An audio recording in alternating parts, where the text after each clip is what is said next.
A large corporation in Islamabad employed 4 men to complete structural design of a shopping center in 42 days.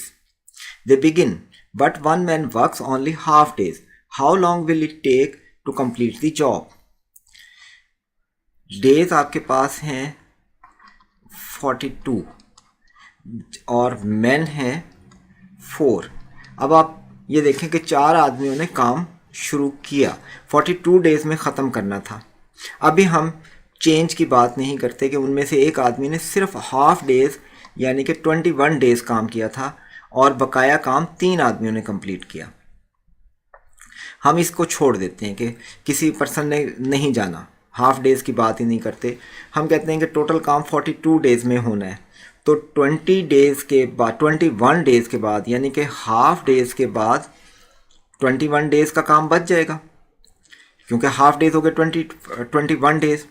21 days का काम बच जाएगा. अब वो 4 आदमी ही काम कर रहे हैं, 3 की हम बात ही नहीं करते कि कोई जाएगा या नहीं जाएगा.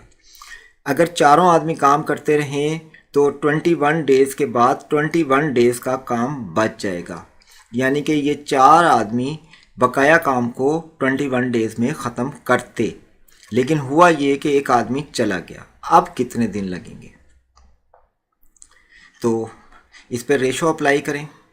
डेज़ ज़्यादा तो मैन कम, यानी कि मैन अगर कम होंगे तो डेज़ ज़्यादा करने पड़ेंगे. इन्वर्स रिलेशन है, इसलिए इसका एरो अप है तो इसका एरो डाउन हो गया. देन एक्स और ये 4. तो हमारे पास ये बनता है x over 21 is equal to 4 over 3 and x is equal to 4/3 is equal to 28. X is equal to 28 days.